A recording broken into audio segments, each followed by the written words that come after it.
বিসমিল্লাহির রহমানির রহিম। আসসালামু আলাইকুম। আজকে আমি মিষ্টি কুমড়া রান্না করছি। মিষ্টি কুমড়া কে কে খেতে পছন্দ করেন জানাবেন।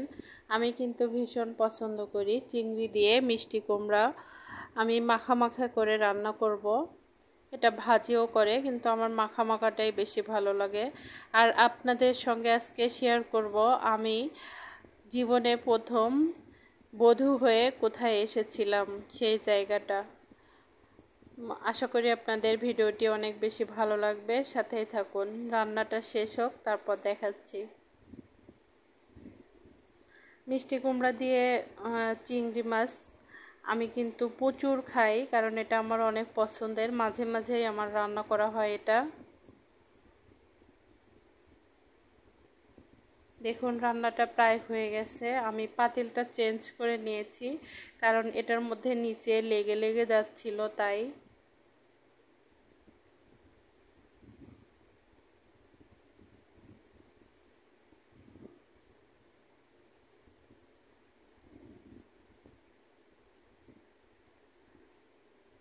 সবার মনেই একটা স্বপ্ন থাকে, তাই না?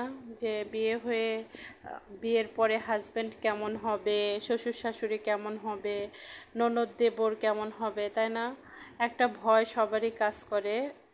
অন্য একটা ফ্যামিলি থেকে এসে আরেকটা ফ্যামিলিতে মানে মানিয়ে নেওয়াটা খুব কঠিন।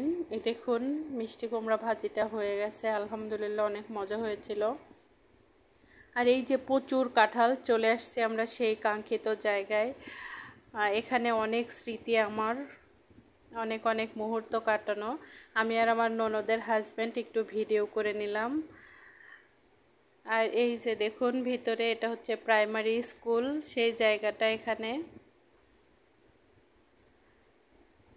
অনেক সুন্দর জায়গাটা। এখানে আর্মি থাকে। এই যে এটা হচ্ছে প্রাইমারি স্কুল। প্রাইমারি স্কুলের পরে এই যে পাশে হচ্ছে আর্মি থাকে। এখানে বেশি ভিডিও করতে দেয় না, তারপরে আমি একটু ভিডিও আপনাদের দেখানোর জন্য করে নিয়েছিলাম। এই যে এখানে আর্মি থাকে। আর রাস্তাটা দেখুন কতটা সুন্দর, অনেক সুন্দর। আর এই যে রাস্তা থেকে ভিতরে যে বাসাগুলো দেখতে পাচ্ছেন, সেই বাসাতেই আমার শ্বশুর থাকতো কোয়ার্টারে। এখানে বিদ্যুৎ কেন্দ্রে, পাওয়ার হাউস বিদ্যুৎ কেন্দ্রে জব করতেন উনি। এখন বেঁচে নেই। এই যে বাসাগুলো দেখছেন, এই বাসার কোয়ার্টারে আমার জীবনের প্রথম বিবাহিত জীবনটা শুরু আমার এখান থেকেই। তারপরে এই যে চলে আসলাম আমার হাজব্যান্ডের কর্মস্থলে যাচ্ছি, সেটা যাওয়ার জন্য নদী পার হতে হয়। সেই কাঙ্ক্ষিত শীতলক্ষ্যা নদী পার হয়ে আমরা চলে যাচ্ছি আমার হাজব্যান্ডের কোয়ার্টারে। ভালো থাকবেন সবাই, সুস্থ থাকবেন। আজ এই পর্যন্তই। আল্লাহ হাফেজ।